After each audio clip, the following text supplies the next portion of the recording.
oh my God, I will follow you on TikTok. Because sometimes it's scary too. Because one day I came out of my house and one girl was like, I follow you on TikTok. I'm like, Jesus, this is from my house. It gets really difficult to deal with like negative comments. Sometimes even in my comment section, people are fighting, like insulting the person who left these negative comments. I like to reply comments. That's my vibe. I reply comments. One girl commented on my video. I can't remember what the video was about. When I meet her, I was feeling like, yeah, I'm going to give this girl a comeback. And I said, she came for me. I blocked her. A lot of content creators, I feel like they have that personality, but many of them try to pretend that those comments don't get to them. But the truth is, like, it gets to us. And I remember I saw a post that's like a popular content creator on YouTube. One of her family members has Down syndrome. Someone commented saying like, she has one child, and someone commented saying like, if you like, don't go and give birth to your second child before you're too old, and the child will end up being like your sister. Hi guys, welcome to another episode of the Women with Audacity podcast. I'm your host, Kwalumi, and I have another remarkable woman with me here today. I have a lifestyle content creator, one of the coolest content creators I know, a country manager and head of customer experience at Bamboo. Should I keep going? It's too much. Why? But welcome. Thank you. Welcome to the Women with Audacity podcast. Thank you, Kwalumi. Nice to be here. So how are you? Before we get to I feel like the default for that is I'm fine. So let's go with that. So that doesn't turn to like a 10-minute session on just that therapy question. session. Yes, Okay, I'm all right. Got it.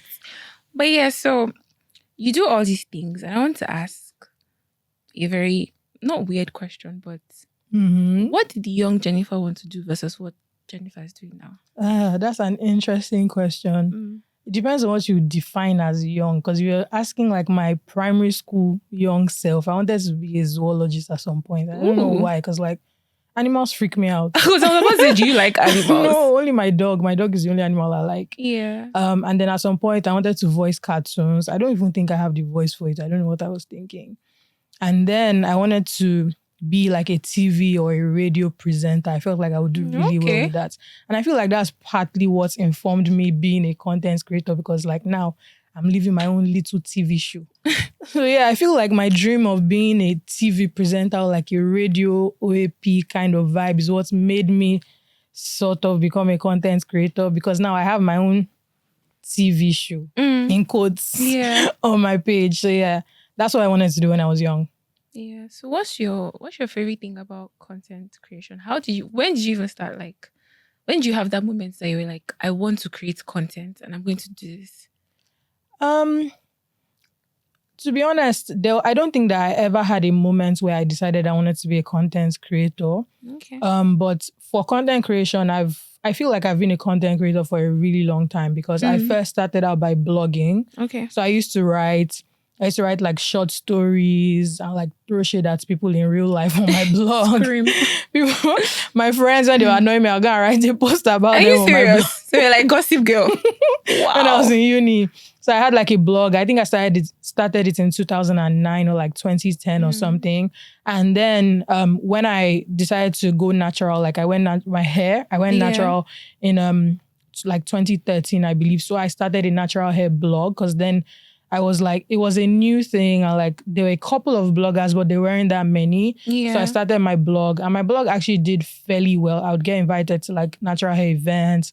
I had like followers. Okay. It was actually quite fun until I realized that I'm somebody who sometimes my interests change very quickly. Okay. So I was just like, yeah, I still had natural hair up until... I still have natural hair right now. But yeah. I still had natural hair for the longest time, but I just stopped blogging because I felt like I didn't really want to keep writing. And then I wasn't really creating any content in a sense for a period of time. However, I would always like post pictures, post videos, fun things on my page. And my regular people that I knew in real life would like it and always tell me like, oh, I think you should do YouTube. I think you should be a content creator and stuff like that. And then people would always come to me and say, oh, they needed restaurant recommendations because I'm a restaurant content creator. And I'll always be like, no, I'll be denying. And then one day I was just like, you know what? It's time for me to accept this. Yeah. I think my bio, when I decided to just accept it, I wrote something like, influencer by popular demand. Something like that. That's what I put in my bio, because at that point it was just like, everybody keeps saying that you're a content creator, so just accept it. I knew I was, but like I didn't want to accept it. So then I decided to accept it, and I started actually posting. I decided to get past like the cringe of it, because like, to be honest, being a content creator and putting yourself out there is very, I can imagine, and having to like watch yourself back, like when you're editing and stuff. It is so cringe, because sometimes I'm just like, what are you saying? Like, look at how you look. So it's very cringe. Even now, I still struggle with that a lot. Like being, especially, it depends on the platform. So on TikTok, even though people follow me there, and I know like people in real life who follow me there, I just pretend like I don't know anybody there, and I just post whatever the heck I want. Like, no matter how cringe it is, I'll post it. But on Instagram, because that's sort of like, I feel like my family is there, my friends, my colleagues, I'm always like, I don't know if I should post this thing. But like, now I'm looking for money. So I'm getting over the cringe, and I'm posting whatever the heck I want right now. Yeah. So what's your favorite thing about content creation? I think being able to find a community, like people that relate to you. Sometimes you feel like you have some experiences, or you like some things, and like you feel like you're alone in that thing. But when you post about these things, you then find people commenting like, oh my God, I like this, or basically people relating to you and having that community. Sometimes, like the kind of person I am, I cram people's names. It's so weird. So like if you've commented something bad on my post before and I didn't block you, next time you comment, I'm not going to reply because I remember your name. Yeah. And it's the same way I remember people who leave good comments all the time. So like when I see people's comments, I know that this person consistently leaves good comments on my post. So it's that community, because like it's like having a sense of relatability, not just people relating to you, but you also finding people who relate to things that you like or your interests. So I think that's number one, is like the community of it. I also think being able to have like an outlet for expression is very important to me, because you know, there are just so many things that I feel like are going on in my life, and just being able to believe like a regular day and post it online and people like it, like just having that outlet to express yourself, and not just, you know, hoarding that content, because like nobody would have thought like a day in your life would be content, but apparently it is, and people watch it and people like it. And me, I watch day in lives and I love them so much. So I think just the outlet and the community, I think those are the two things I really, really like. Of course, like visibility, like going to the mall. I don't know if I love it yet, but like going to the mall and people are like, oh my God, I will follow you on TikTok. Because sometimes it's scary too, because one day I came out of my house and one girl was like, I follow you on TikTok. I'm like, Jesus, this is in front of my house. This is in front of my house. Where I live. You know where I live, sis. God. So yeah, I think those are the things that I think I really enjoy about it. Yeah. So you touched on people that, I mean, you've had to block a little bit just now. I'm guessing that's one of like the downsides of content creation, is that trolls. There will always be trolls. How do you handle that like bad energy when it comes into your comment like sections? Let me not lie, I don't handle it. Or maybe I should say I don't handle it well. Because I feel like as a content creator, people expect you to have like a tough shell, and like, you know, the comments should just be rolling off your back. And people expect that of you, because even sometimes when I like, you know, post about these negative comments, like sometimes I take screenshots and I post on my Insta story, and I think people sometimes will assume that at this point you should be over it, but I think it really depends on your personality. Someone like me, if you tell me I'm stupid, I'm not going to, I'll ruminate on it. I'll think about it. I'll sleep there. When I wake up in the morning, that's the first thing I'll think about. Are you an overthinker? Yes. So it doesn't, like having that personality and being in the public eye to like, I'm not like I'm a public eye, I'm not a celebrity. But you are still kind of like, you know. Yeah, but having that personality and like being in a public eye where people can just comment anything that enters their mind is kind of difficult to balance, because you're not a hard person. Like comments actually get to you. If you tell me something, I'm going to think about it. And now there are so many people that can tell you whatever the heck is on their mind. Like even if it's not true, the more you think about it, the more you feel like it is true. Yeah. Which is so unfortunate. So sometimes it gets really, really, really difficult to deal with like negative comments. And people will just be like, when I post them, sometimes people are just like, oh, ignore the person. Sometimes even in my comment section, people are fighting, like insulting the person who left these negative comments. Oh, yeah. There'll definitely be people that will be backing you up and fighting for you. It's like they're just going to war for you, which is so nice. So, but most times now, before I used to always reply, like well, that's one thing I feel like people know me for. I like to reply comments. Like if I've not Take replied your everybody, my time. mind will not be okay. I must reply all the comments. It's just more recently, like where life has been like a bit more chaotic, that sometimes I don't reply comments. But that's my vibe. I reply comments religiously. So the negative ones too, I will want to reply. Like I'll be thinking, what's the comeback I can give this person? Sometimes it works, but sometimes you give person comeback, they'll give you back. They'll serve you back like tennis. I remember one girl commented on my video. I can't remember what the video was about, but I think I had mentioned like I didn't like salads or something in the video. And then she said salads are good for you. And then I was feeling like, I'm going to give this girl a comeback. And I said, I didn't know that. Like sarcastic comment. Like, I didn't know that. She now said, clearly, ha ha ha. My life. Wow. This girl has finished so me. Wicked. I just blocked her. I was just like, clearly? This girl has killed me. Jesus. Can you imagine? I thought I was giving her a comeback. You know, she came for me. She came for me. I blocked her. So yeah, there's that like aspect of, you're not necessarily someone who has a strong personality. A lot of content creators, I feel like they have that personality, but many of them try to pretend that those comments don't get to them. But the truth is like, it gets to us. It gets to us. It's actually insane. I remember I saw a post that's like a popular content creator on YouTube. I think her sister or so, one of her family members has Down syndrome. And then someone commented on her post. I think it was her sister's birthday. I'm not really sure the scenario, but someone commented saying like, she has one child, and someone commented saying like, if you like, don't go and give birth to your second child before you're too old, and the child will end up being like your sister.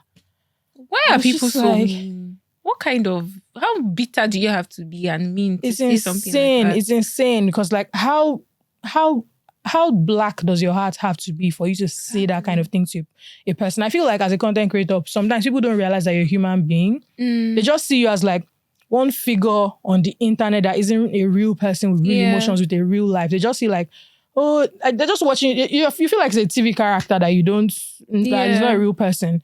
I think that's how some people see it sometimes, and they just say anything that comes to their head and don't think that there are consequences to it. It's really unfortunate, but that's, I think, is the downside of being a content creator. There are good sides, but that is a really, really horrible downside, unfortunately. That's tough. I know everybody has like thick skin, like you said. Me.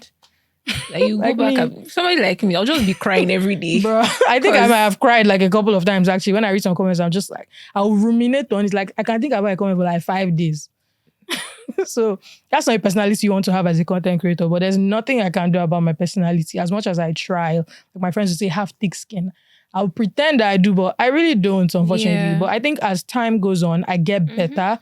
So now sometimes I read some comments and I'm just like, so I just say, good. I just block the person. So it's getting better. It's getting better. I think the more I deal with it. But unfortunately, it shouldn't be that way because like, why do I have to get used to dealing with vitriol? It doesn't make sense. Yeah. But on a lighter note, your content is very... So the first time I came across your content on TikTok, my first thought was, this person's personality is very authentic. Like, it didn't seem as if you were like making like a vlog or like anything. It felt as if I was in the same like place with you and I was just watching you like have fun with your friends and stuff like that. So I would say that you have a very healthy social life. And you have like a number of friends that you like going out with, to try out restaurants or just that is true. Do different things. So how do you maintain like a healthy like social life, and like what is the importance of like your friendships in your life right now? That's a good question.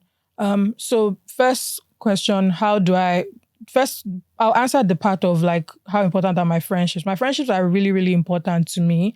I feel like from when I was like younger in secondary school, I always used to be jealous of all those people that had best friends. I was just like, why? This is my character is bad. Nobody wants to be my best friend. Like some people have best friends and they're like twins and they have like nicknames. And even till this, we're old now. I thought we would have grown best friends. People are legit having best friends in their 20s and 30s.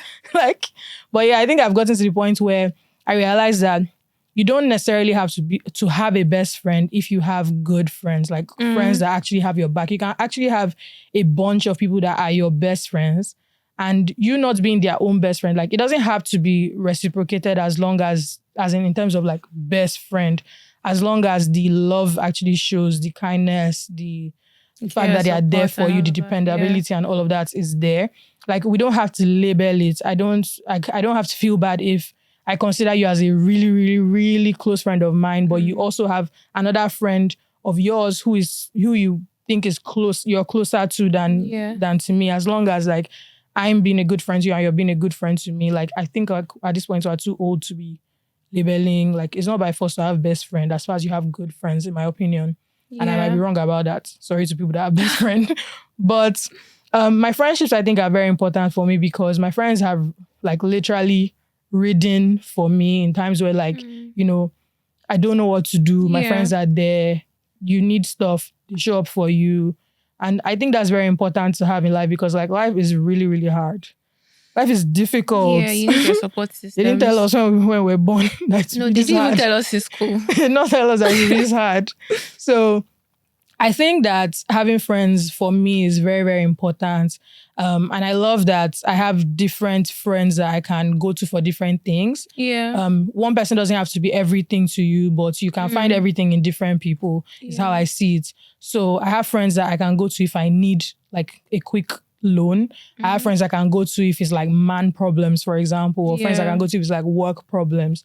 So I love that. And sometimes they also like, you know, there are intersections where one person can be someone I go to for different things. So I really think that my friends are super, super important. And I love having friends like in my life. What friend are you?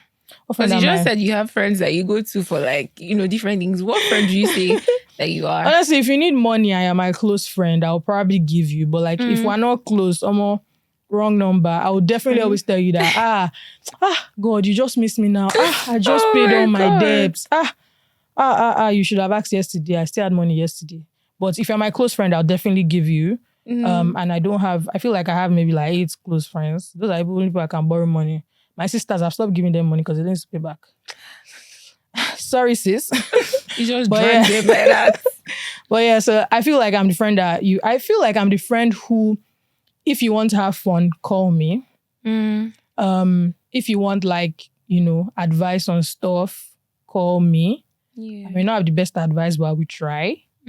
So I feel like that's kind of friend I am.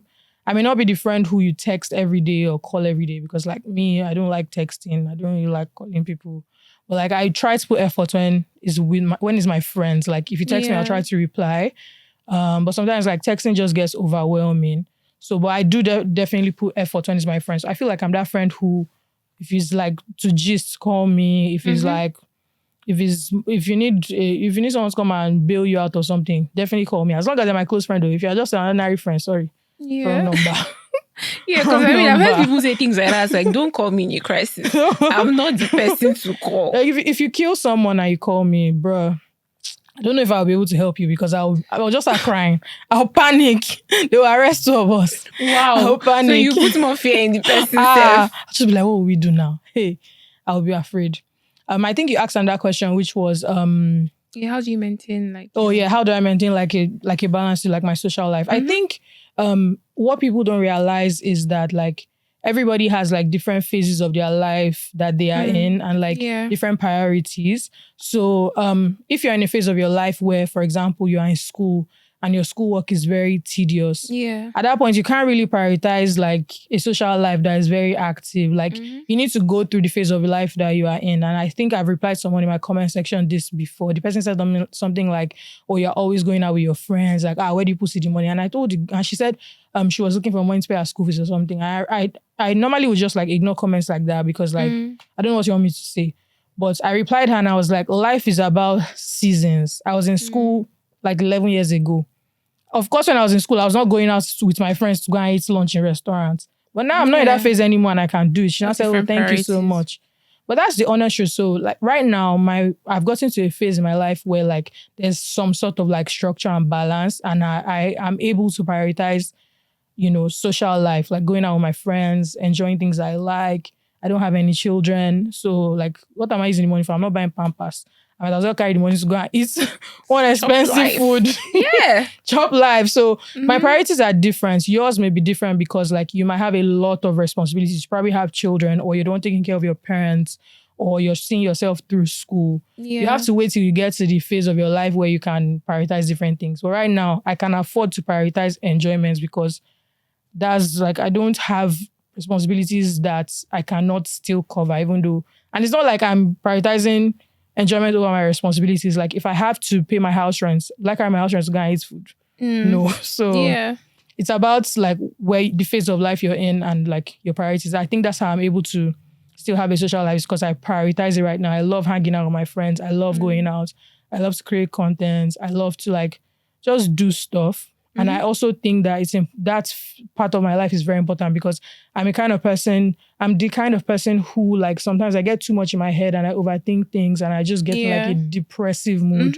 So when I'm able to snap out of it and I can go out, I'm going to be everywhere, every damn where, everywhere. So that is important. That's part of my life is important to help me balance out the other parts where like my head is so like deep in work, or there's just so many things going on. Life is just slapping me left, right, and center. So it's important for me to have that social side so I can balance it and not just collapse. And I think that's a key thing that you said about like priorities, especially if you're somebody that compares yourself to like, ask yourself, what are your priorities in this moment? If your priority is not to be going to a restaurant and spend 20 to 50K, why are you bothering yourself like comparing or being uncomfortable with somebody else's privilege? If in that moment you know that it's not for you. So I think that's like a major takeaway. But what are some of the things that you do to spark joy in your life?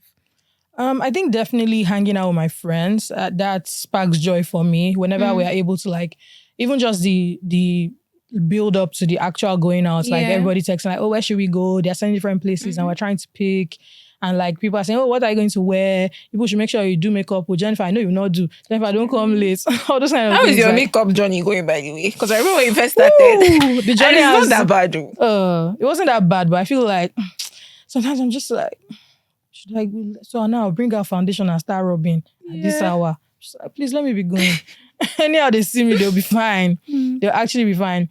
So I think the build up to the actual outings is really, really fun to look forward to. And then, of course, the actual outings are always fun. So I really, really love hanging out with my friends. That sparks joy all the time for me. I also really love when I find like good stuff to watch. So I watch a lot of YouTube. Like I feel like maybe I'm one of their biggest customers. What are some YouTubers that you watch? I watch random things. So I watch Cut. I don't know if you know that channel. So they post Cut, CUT. No. So they post a lot of they post like all this lineup. I watch that a lot. I watch Dimma. I love her so much. Dimma, if you're watching, call me sis. We love you. We love you. Wow. I love her so much. Then I watch really, really random videos. I love pregnancy and labor videos for some reason.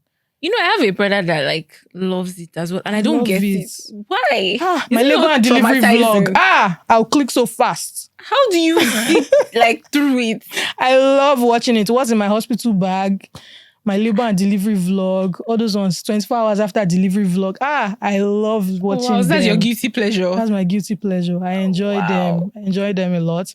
So I watch like really, really random videos. I don't like specifically stick to like certain content creators, but like if YouTube recommends your video to me repeatedly, I'll keep watching it. They'll keep recommending it. I'll just keep watching it.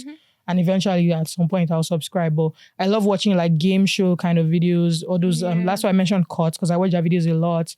I love Dimma's videos, like I said. I love lifestyle. I love vlogs, because I create vlogs. So I love watching other people's vlogs. Because it's just something that I love to watch, and maybe that's why I even like creating it as well. So those are the kind of videos I watch.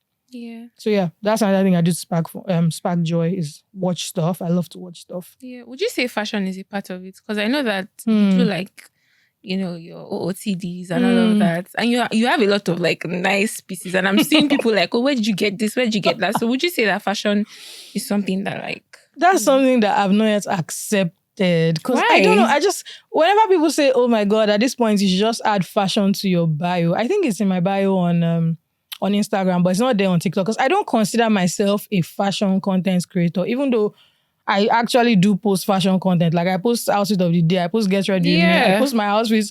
So I don't know why I feel like it's because not a lot of thought goes into my outfits. I mostly wear 2 pieces, like you can see now.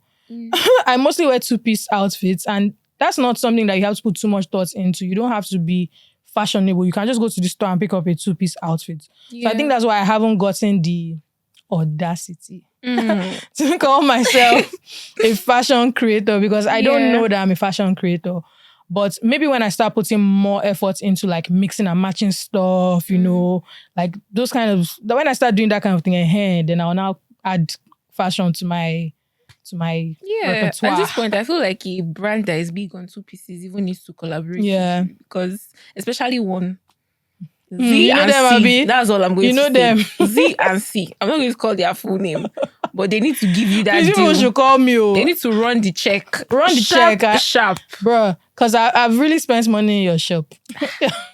Please call Sometimes, me. anytime I see you like put out something, people are like, oh, where did she get it? Before you say it, I'm always somebody like, will reply. It's already, you already know. If you go and check Somebody their else page, will reply. you will see it's there. No, I actually really, really like that stuff. So I don't know. Please, people should work with me now. We Don't fight. worry. They will. They will. But yeah, so another question I want to ask is, how do you take care of your mental health? Omo, that's a difficult question. To be honest, like mental health is like a very weird topic for a lot of people. I think because like a lot of people are going through stuff, they don't have names for what they are going through. And a lot of people are going through stuff that they've named what is not wrong with them. So mental health it's like a very weird topic. And I feel like I've always had like ups and downs with mental health for like a really like from like university days. I remember that like my mental health has always like been walking on one leg sometimes. So I have my phases. And I think what has been really helpful for me more recently is that I actually did start to see like a therapist. Although like I stopped seeing therapists because I was just like, I'm coming to you because like I'm anxious. But now when I want to talk to you, I'm even feeling anxious. Come and talk to you. So like, who is helping you here?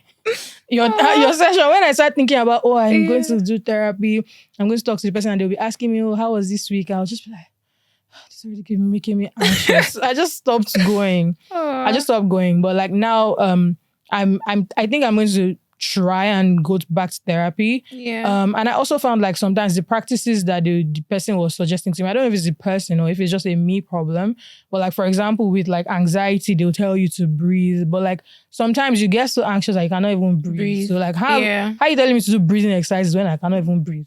Like where is the breath coming from? So I was just like, well, I know you have a degree, but you don't know my problem. It's not working out. So with mental health, I feel like that's like a very touchy subject for me because like sometimes I be going through stuff, I be going through it. But I think something I've realized is that I always make it through for whatever reason. I always make it through, and then at a point you just realize like you are on the other side of the tunnel and you don't even know how you got to the other side of the tunnel. Like it always passes. This too shall pass. Literally, that's like the saying. So it always passes. I think that's why that's like phrase really, really resonates with me. This too shall pass. Because like you don't realize when it has passed, but it's just somehow passes. You just realize that, I'm fine now. So I think I always lean into that. So whenever I struggle with like mental health, like anxiety or feeling like depressed or anything, I always lean into the fact that like, yes, I'm going through it now. Like I'm going through some serious stuff, but eventually like it will pass and I won't even realize that it has passed. So I just always try to remind myself of that. And I also like listen to a lot of gospel music. If I feel down, I feel like I know my 2022, what's that thing called that Apple Music does? That shows you like the most played music. Like it was like top 5. I think my number 1 was one normal song and then the remaining 4 were gospel songs. So I'm just like, does that mean that I was really going through it in 2022? Why did I listen to so much gospel? Because whenever I'm going through it, I listen to gospel. Like I listen to so much gospel music. So yeah, I think that's something that also helps me through it. Religion helps me, like being a Christian helps me through it. So I think religion is important basically. It helps me with it. Even though I don't go to church. Well, at least I know God. Wow. Just dragging other people. I know it, but it helps me. Yeah, no, it's important. I think having a relationship with God for sure like centers you. Yes. What's your favorite thing about yourself? I think for one, I feel like I'm a very likable person.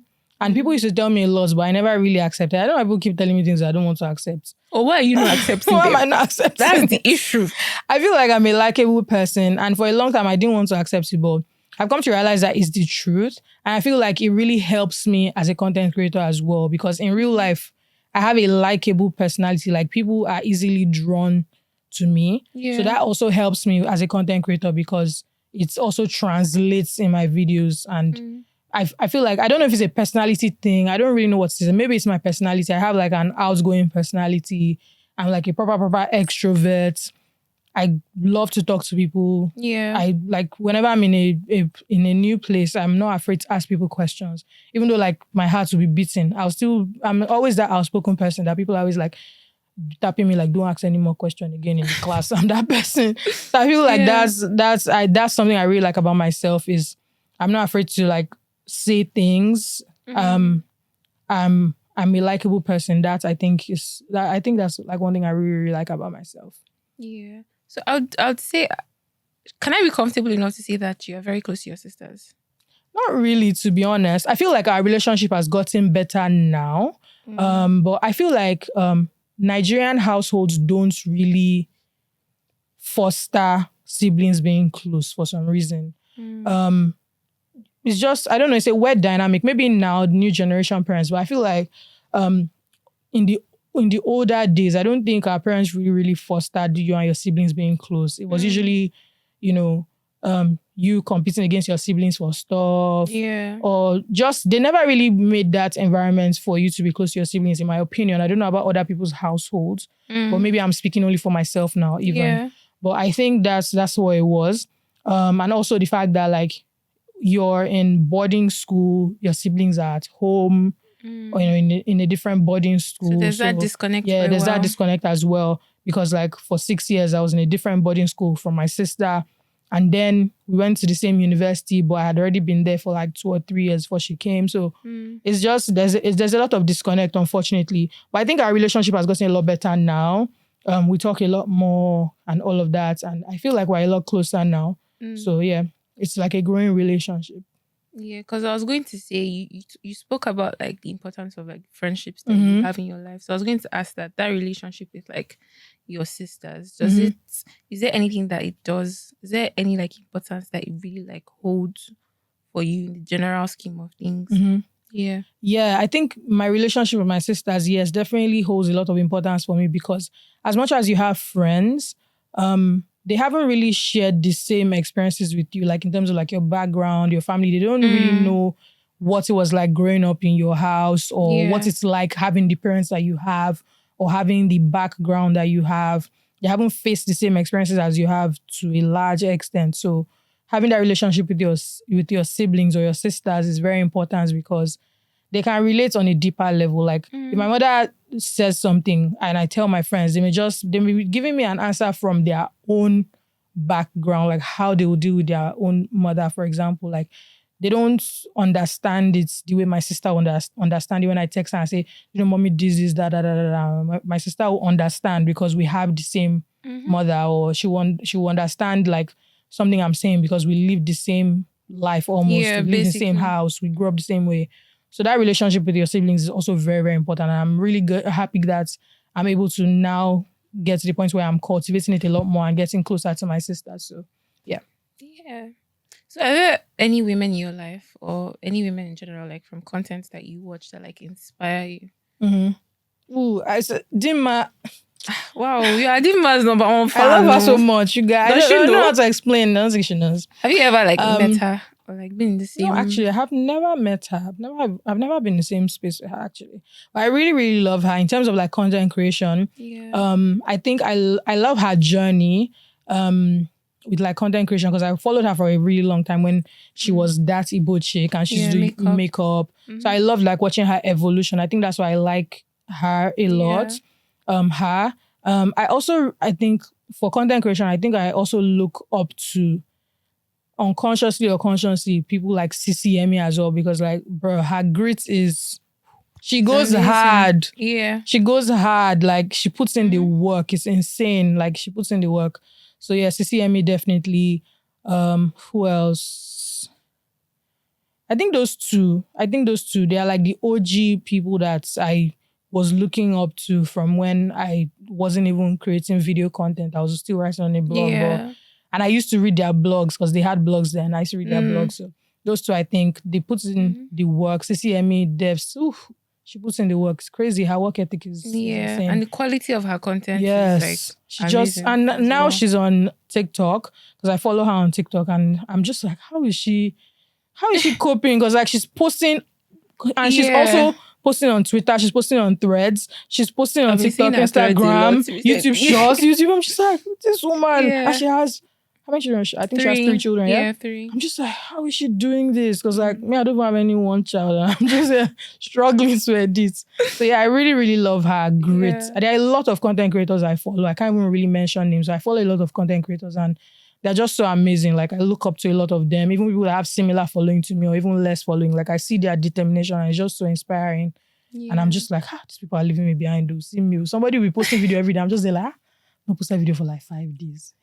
So yeah, I really look up to a lot of content creators. They're doing the damn thing. Yeah. I don't know why, for some reason, when you said that, I remembered what you said off camera, where you said like you remind that on your phone to edit.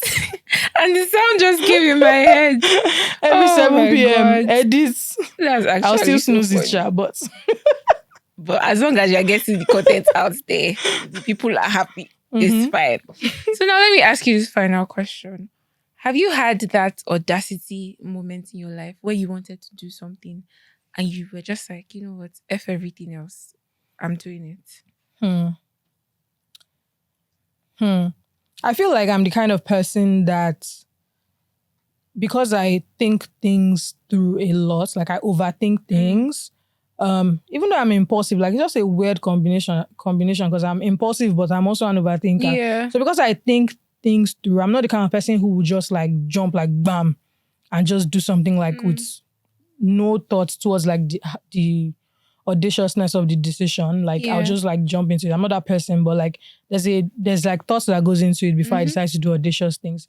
For me, I think one very audacious thing that I have done in life is, as like mundane as it sounds, is be a content creator, because it's just you posting a video every time you post a video is an audacious decision, because you're putting yourself out there for people to not watch the video, for one person to insult you. You posting content is audacious to me. That's like one audacious thing that I do. I think also one audacious thing I remember that I did was leave my first job. So I left my job that I had been at for like 5 years, and then I moved to a new company that they're saying like, oh, you're going to be among the first 5 employees in this company. I was like, what if this company closes down? Well, like I had to make that decision because I just thought about it like, I don't want to be stuck in this company. I've been here for 5 years and I kept seeing my mom's plaque in my head because she has one plaque in the house. Long certificate of long service, 25 years. Wow. I was like, no, I don't want to work here for 25 years. So I think that was another audacious thing I did, which is like, just like, I mean, moving to a company that's nobody knows their name.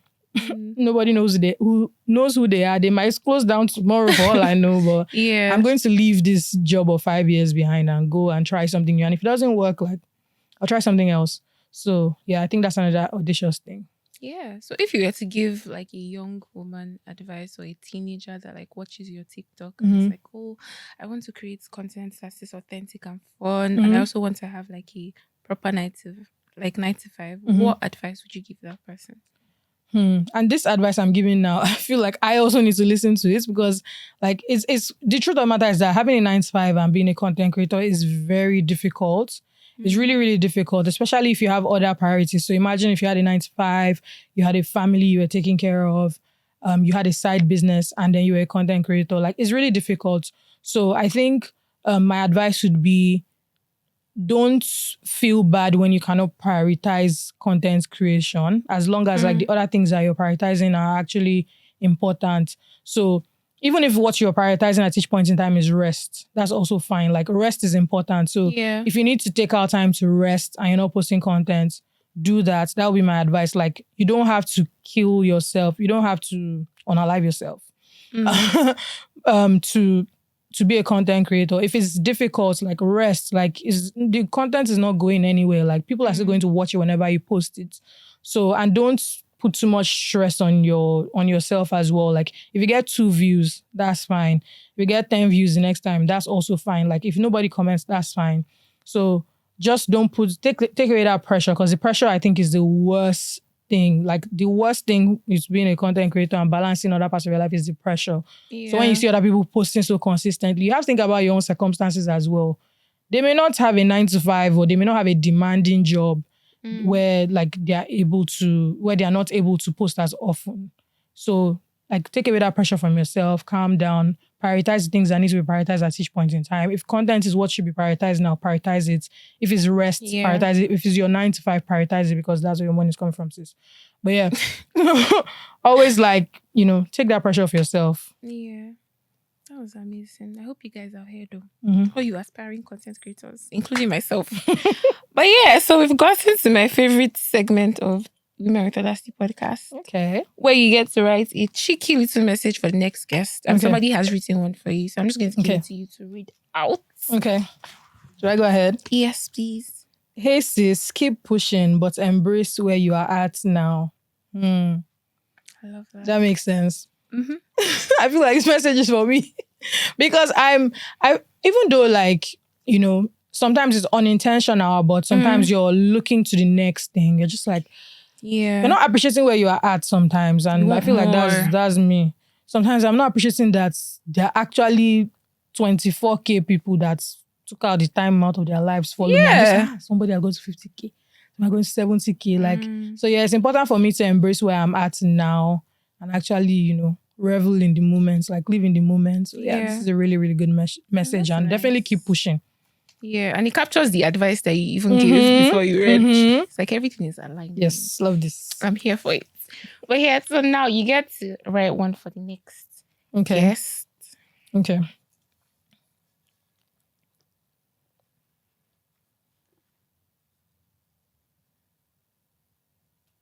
Sometimes I'm so tempted to read these things before the next guest comes. I'm like, let me not do Don't. Okay. But yeah, okay. Thank you very much just for that. Yeah. So thank you very much for coming on Women with Audacity. What? I hope the person loves my message. They don't have a choice. They are going to love it. They must love it. But I'm sure they will. I'm sure it's a very sweet message. But thank you very much for coming on the podcast. Thank you so much. You're amazing. Aww. Super cool. I'm shy. And I'm sure there are a lot. You are actually a character. I can't. But I'm sure there are so many women that are looking up to you and they just love what you do. So please don't stop pushing, like you said. And yeah, thank you for coming. Thank you so much. Thank you. This was lovely. But yeah, guys, that's it from us today on the Women with Audacity podcast. Don't forget to subscribe. You're watching it and you're not subscribed. It's not fair. Subscribe, like, leave a comment in the comment section. Let's know what you took away from this episode. You can find us everywhere. YouTube, Spotify, Apple, anywhere you find podcasts. You find Women with Audacity. Yeah, I'll see you next time. Bye.